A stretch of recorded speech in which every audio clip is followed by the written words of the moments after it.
গলির মোড়ে একটা গাছ দাঁড়িয়ে, গাছ না, গাছের প্রেতচ্ছায়া, আঁকা বাঁকা শুকনো কতগুলি কাঠের কঙ্কাল শূন্যের দিকে এলোমেলো তুলে দেওয়া, রুক্ষ রুষ্ট রিক্ত জীর্ণ, লতা নেই, পাতা নেই, ছায়া নেই, ছাল বাকল নেই, নেই কোথাও এক আঁচড় সবুজের প্রতিশ্রুতি, এক বিন্দু সরসের সম্ভাবনা। ওই পথ দিয়ে জরুরি দরকারে যাচ্ছিলাম ট্যাক্সি করে। ড্রাইভার বললে, ওদিকে যাব না, দেখছেন না ছন্নছাড়া কটা বেকার ছোকরা রাস্তার মাঝখানে দাঁড়িয়ে আড্ডা দিচ্ছে, চোঙা প্যান্ট, চোখা জুতো, রোখা মেজাজ, ঠোকা কপাল, ওখান দিয়ে গেলেই গাড়ি থামিয়ে লিপ চাইবে, বলবে হাওয়া খাওয়ান। কারা ওরা? চেনেন না ওদের? ওরা বিরাট এক নৈরাজ্যের, এক নেই রাজ্যের বাসিন্দে। ওদের কিছু নেই, থিত নেই, ভিত নেই, রীতি নেই, নীতি নেই, আইন নেই, কানুন নেই, বিনয় নেই, ভদ্রতা নেই, শীলতা শালীনতা নেই। ঘেঁষবেন না ওদের কাছে। কেন নেই? ওরা যে নেই রাজ্যের বাসিন্দে।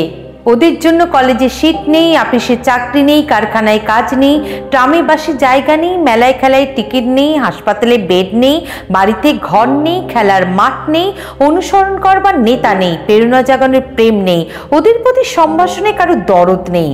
ঘরে বাইরে উদাহরণ যা আছে তা ক্ষুধা হরণের সুধা ক্ষরণের উদাহরণ নয়, ক্ষুধা হরণের ক্ষুধা ভরণের উদাহরণ। তুই নিজের কোলের দিকে ঝোলটা না। এক ছিল মধ্যবিত্ত বাড়ির এক চিলতে ফালতু এক রক, তাও দিয়েছে লোপাট করে। তাই এখন পথে এসে দাঁড়িয়েছে সড়কের মাঝখানে। কোত্থেকে আসছে সেই অতীতের স্মৃতি নেই, কোথায় দাঁড়িয়ে আছে সেই বর্তমানের গতি নেই, কোথায় চলেছে নেই সেই ভবিষ্যতের ঠিকানা। সেছিন ক্ষেত, মণিহীন চোখ, চোখহীন মুখ, একটা স্ফুলিঙ্গহীন ভিজে বারুতের স্তূপ। আমি বললুম, না, ওখান দিয়েই যাব, ওখান দিয়েই আমার শর্টকাট। ওদের কাছাকাছি হতেই মুখ বাড়িয়ে জিজ্ঞেস করলুম, তোমাদের ট্যাক্সি লাগবে? লিফট চাই? আরে এই তো ট্যাক্সি, এই তো ট্যাক্সি, লে হালুয়া। সোল্লাসে চেঁচিয়ে উঠল ছোকরারা, সিটি দিয়ে উঠল, পেয়ে গেছি পেয়ে গেছি, চল পানসিবেল গড়িয়া। তিনটে ছোকরা উঠে পড়ল ট্যাক্সিতে, একজন ড্রাইভারের পাশে, দুজন পিছনের সিটে। বললুম, কতদূর যাবে? এই কাছেই, ওই দেখতে পাচ্ছেন না ভিড়। সিনেমা না, জলসা না, নয় কোনো ফিল্মি তারকার অভ্যর্থনা। একটা নিরীহ লোক গাড়ি চাপা পড়েছে, চাপা দিয়ে গাড়িটা উঠাও। আমাদের দলের কয়েকজন গাড়িটার পিছনে ধাওয়া করেছে, আমরা খালি ট্যাক্সি খুঁজছি। কে সে লোক? একটা বেওয়ারিশ ভিখিরি, রক্তে মাংসে দলা পাকিয়ে গেছে। ওর কেউ নেই, কিছু নেই, শোবার জন্য ফুটপাত আছে তো মাথার উপরে ছাদ নেই, ভিক্ষার জন্য পাত্র একটা আছে তো তার মধ্যে প্রকাণ্ড একটা ফুটো। রক্তে মাখামাখি সেই দলা পাকানো ভিখিরিকে ওরা পাঁজা কোলে করে ট্যাক্সির মধ্যে তুলে দিল। চেঁচিয়ে উঠল সমস্বরে, আনন্দে ঝঙ্কৃত হয়ে, প্রাণ আছে, এখনো প্রাণ আছে। রক্তের দাগ থেকে আমার ভূভূত শালীনতাকে বাঁচাতে গিয়ে আমি নেমে পড়লুম তাড়াতাড়ি। তারপর সহসা শহরের সমস্ত কর্কশে কঠিনে, সিমেন্টে, কংক্রিটে, ইটে, কাঠে, পিচে, পাথরের দেওয়ালে দেওয়ালে বেজে উঠল এক দুর্বার উচ্চারণ, এক প্রত্যয়ের তপ্ত শঙ্খধ্বনি, প্রাণ আছে, এখনো প্রাণ আছে।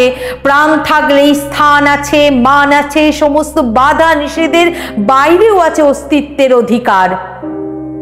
ফিরে আসতেই দেখি গলির মোড়ের গাছের সেই শুকনো বৈরাগ্য বিদীর্ণ করে বেরিয়ে পড়েছে হাজার হাজার সোনালি কচি পাতা, মর্মরিত হচ্ছে বাতাসে। দেখতে দেখতে গুচ্ছে গুচ্ছে উতলে উঠেছে ফুল, ঢেলে দিয়েছে বুকের সুগন্ধ। উড়ে এসেছে রং বেরঙের পাখি, শুরু করেছে করকণ্ঠের কাকলি। ধীরে ধীরে ঘনপত্র পুঞ্জ ফেলেছে সৌহার্দ্য দীর্ঘচ্ছায়া, যেন কোন শ্যামল আত্মীয়তা। অবিশ্বাস্য চোখে দেখলুম কঠোরের প্রচ্ছন্নে মাধুর্যে বিস্তীর্ণ আয়োজন। প্রাণ আছে, প্রাণ আছে, শুধু প্রাণই এক আশ্চর্য সম্পদ, এক ক্ষয়হীন আশা, এক মৃত্যুহীন মর্যাদা।